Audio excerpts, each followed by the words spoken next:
Yo la team, j'espère que vous allez bien, que vous avez passé une excellente journée. On se retrouve ce soir pour une nouvelle vidéo de pronostic sportif avec au programme 3 combinés à vous proposer. Vous l'aurez compris, on utilise la technique habituelle. Si le premier combi passe, on arrête, on prend le bénéf. S'il passe pas, on joue le deuxième, etc.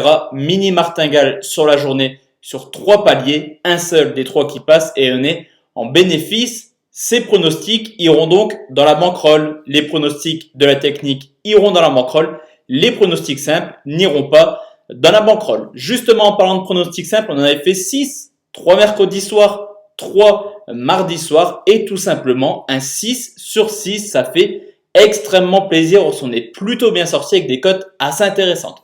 Juste avant de partir sur les pronostics, un petit peu de pub. Désolé la team, mais juste pour vous dire que dans la description, vous avez le canal Telegram de la team parieur. Tout est entièrement gratuit. Les abonnements pour cashback sont terminés jusqu'en août. Donc, n'hésitez pas à en profiter en rejoignant notre canal Telegram. Mais également, petite nouveauté, j'ai créé ma page Facebook qui ne sera entre guillemets pas sur les pronostics habituels, mais plutôt sur les buteurs. Tous les matins ou tous les soirs, je posterai un petit statut pour vous proposer des buteurs sur les matchs du lendemain ou de la journée. Le lien Facebook est également juste en dessous dans la description. On part maintenant la team sur les pronostics. On commence en Championship où Derby County reçoit Brentford. C'est le 9e qui reçoit le 3e à 4 matchs de la fin. Les deux équipes sont en phase pour jouer les barrages d'accession en Première Ligue. Une équipe de Derby County qui, mine de rien, réalise une excellente saison à domicile. 41 points pris en seulement 21 matchs. C'est tout simplement l'équipe qui perd le moins avec seulement 2 petites défaites cette année. À côté de ça, on a une équipe de Brentford qui prend plutôt son capital point à domicile, à l'extérieur. C'est bon, mais pas non plus extraordinaire. 9 victoires, 4 nuls pour déjà 8 défaites. Au niveau de l'état de forme, tout d'abord, Derby County, certes, il reste sur une défaite, mais depuis la reprise, c'est quand même 3 victoires, 1 nul pour seulement une défaite et il reste sur une série assez impressionnante à domicile de 10 matchs sans perdre le moins de matchs. À côté de ça, Brentford, après un début 2020 extrêmement compliqué, se reprend plutôt bien et eux, ils restent sur 5 victoires de suite. Vous l'aurez compris, les deux équipes sont plutôt en forme. Cependant, historiquement, certes, Brentford s'est imposé 3-0 lors du match aller, mais je vous l'ai dit, Derby est costaud à domicile et sur les 5 dernières rencontres, Brentford ne s'est jamais imposé à Derby County. La cote est très intéressante, ce sera mon premier pronostic. Derby ou nul, c'est coté 1,86. Je combine cette rencontre avec un match en Première Ligue également en Angleterre où Liverpool reçoit Burnley. Alors je le sais, Liverpool est déjà champion, cependant à domicile, 17 matchs, 17 victoires, deuxième attaque, meilleure défense. Attention tout de même demain car Burnley a quelques certitudes à l'extérieur. Certes, c'est une équipe qui marque très peu, seulement 16 buts marqués, mais c'est tout de même 22 points pris en 17 matchs. Depuis la reprise, Liverpool le sait, ils sont champions et c'est pas forcément le vrai Liverpool qu'on voit actuellement. Cependant, en termes de résultats, c'est tout de même 3 victoires, 1 nul pour une défaite contre Manchester City, 9 buts marqués en 5 matchs. Salah, Mané restent exactement sur la même dynamique. Les deux joueurs marquent régulièrement en ce moment. Du côté de Burnley, c'est identique, 3 victoires, 1 nul, une défaite. Là aussi, la seule défaite, c'est à Manchester City sur le score éclatant de 5-0 et c'est un petit peu ce qu'on remarque cette année, une équipe de Burnley qui n'y arrive tout simplement pas contre les gros. C'est simple, 5 buts encaissés à City, 5 encaissés à Tottenham, 3 encaissés en Chelsea, en 6 gros déplacements, c'est quand même 5 défaites pour seulement une victoire. Du côté de Liverpool, ils sont champions, ok, ils n'ont plus rien à jouer en termes comptables. Cependant, il y a pas mal de records à aller chercher, le nombre de victoires en Première Ligue, faire 19 sur 19 à domicile, mais également dépasser la barre symbolique des 100 points. Liverpool est largement capable de s'imposer et je vais le combiner avec Derby ou nul. Victoire de Liverpool à 1,26 qui nous fait un premier combiné à 2,34 tout de même.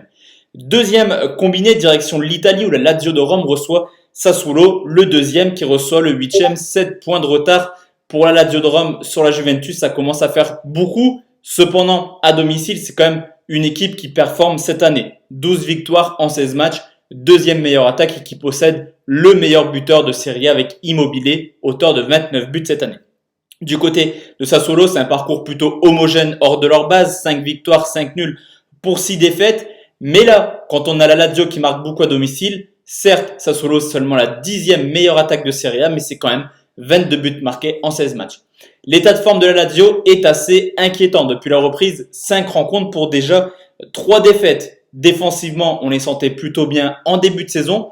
En ce moment, 10 buts encaissés sur les 5 derniers matchs. Cependant, offensivement, ils sont toujours présents avec 7 buts marqués. C'est tout simplement la 5e équipe la plus prolifique de Serie A à domicile avec en moyenne 3,4 buts. Que dire également de la part de Sassuolo qui ne cesse de performer en ce moment. Ça avait plutôt mal commencé avec une défaite contre l'Atalanta Bergame sur le score de 4 buts à 1. Mais en ce moment, il y a du mieux. 3 victoires, 2 nuls, 14 buts encaissés, mais une équipe qui marque beaucoup, une machine à but, 16 buts marqués en 6 matchs. Et quand la Lazio est l'une des équipes les plus prolifiques à domicile, Sassuolo est tout simplement l'équipe la plus prolifique dans l'ensemble de la Serie A. 31 matchs, 25 fois au moins 3 buts. D'ailleurs, 3 buts, on le voit souvent dans la rencontre entre la Lazio et Sassuolo. Sur les 6 dernières rencontres, il y a quand même 26 buts, en moyenne plus de 4 buts par match. Vous l'aurez compris, ça devrait scorer en Italie comme à son habitude actuellement. Plus de 2,5 buts entre la Lazio et Sassuolo, c'est coté 1,36. Je combine cette rencontre en première ligue où Sheffield reçoit Chelsea, le 7e qui reçoit le 3e. C'est un petit peu un gros objectif pour les deux équipes. Sheffield aller en Europa League, Chelsea garder sa 3e place, mais ce déplacement de Chelsea risque d'être très compliqué car Sheffield est tout simplement une équipe qui réalise des bonnes prestations à domicile. 9 victoires, 3 nuls pour seulement 5 défaites et la 3e meilleure défense avec seulement 14 buts encaissés. Alors vous me direz, Chelsea à l'extérieur performe carrément. D'ailleurs, c'est la 2e meilleure équipe hors de leur base avec déjà 9 victoires. L'une des meilleures attaques, mais surtout défensivement que ça pêche, déjà 30 buts encaissés. Sheffield est également plutôt en forme. Lorsqu'il y a eu la reprise, c'est vrai que c'était une équipe qui avait un petit peu de difficulté, mais ça revient plutôt bien. 2 victoires, 1 nul en affrontant quand même Tottenham et Wolverhampton. Du côté de Chelsea, tous les voyants sont au vert actuellement. 4 victoires, une seule défaite sur les 5 dernières rencontres. Mais attention, je vous l'ai dit, Chelsea a gagné 9 fois cette année à l'extérieur, 6 fois par seulement un but. D'ailleurs, sur les 4 victoires depuis la reprise, 3 fois Chelsea s'est imposé avec seulement un but d'écart.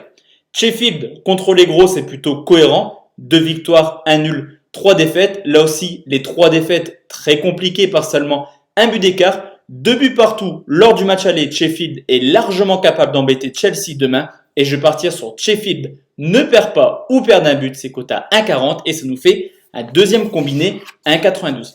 Enfin la team, le dernier combiné qu'on joue si et seulement si les 2 premiers ne passent pas direction l'Espagne où l'Atlético de Madrid reçoit le Betis de Séville, le 3e qui reçoit le 13e. Pour le Betis, victoire contre Osasuna qui leur permet de garder leur place en Liga, au contraire de l'Atlético Madrid qui devra continuer à prendre des points pour rester à cette 3e position.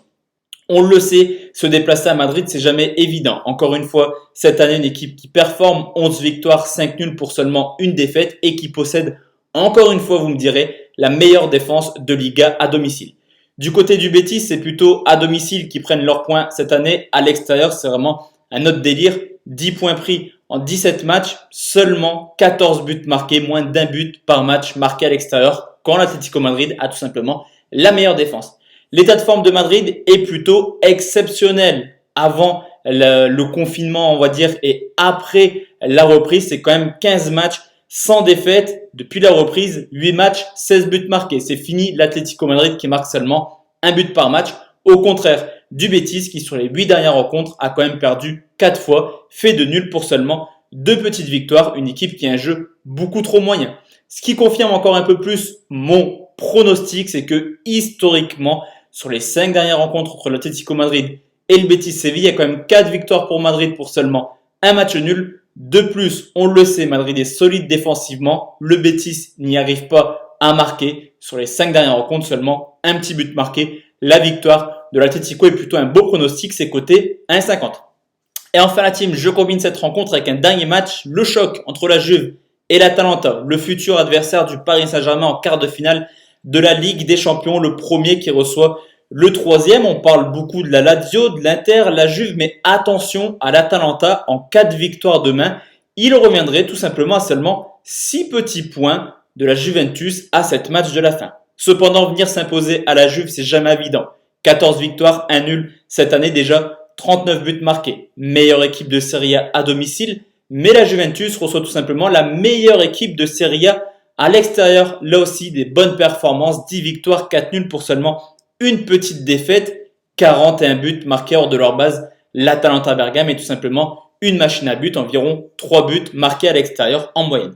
Au niveau de l'état de forme, défaite surprenante de la Juve au Milan AC sur le score de 4 buts à 2, ce qui nous confirme le fait que l'absence de De Ligt peut-être demain peut être préjudiciable clairement à la Juventus. Cependant, 4 victoires, je vous l'ai dit, depuis la reprise et tout de même 15 buts marqués. Là aussi, on a une équipe de la Juve qui se remet à marquer du but du côté de l'Atalanta Bergame. 11 victoires de suite, toutes compétitions confondues et tout de même 36 buts marqués, cependant seulement 3 clean sheets hors de leur base et une équipe, quand elle se déplace chez les gros cette année, que ce soit City, 5 buts encaissés, Valence 3, la Lazio 3, montre également des gros problèmes défensifs. L'Atalanta est largement capable de s'imposer demain à la Juventus. Je ne vais pas me mouiller sur un pronostic, mais je vais partir sur des buteurs. Double chance buteur, tout d'abord, Cristiano Ronaldo, deuxième meilleur buteur de Serie A qui voudra sûrement prendre la tête de ce classement pour, pourquoi pas, aller chercher un ballon d'or en fin d'année. Il tire les pénaltys, sur les 5 derniers matchs, il a toujours marqué un but. Du côté de l'Atalanta Bergame, je mise une petite pièce sur le but de Muriel. Pourquoi? Sur les 4 derniers matchs, il a marqué 4 buts. Zapata n'est pas forcément en forme en ce moment et il devrait, somme toute logiquement, être à la pointe de l'attaque de Bergame. Ronaldo ou Muriel buteur, c'est coté à 1,44 et ça nous fait un dernier combiné, encore une fois supérieur à 2. Donc voici la team, mes 6 pronostics pour demain. On se retrouve demain soir pour une nouvelle vidéo. D'ici là, portez-vous bien, excellente soirée et à demain la team. Ciao, ciao.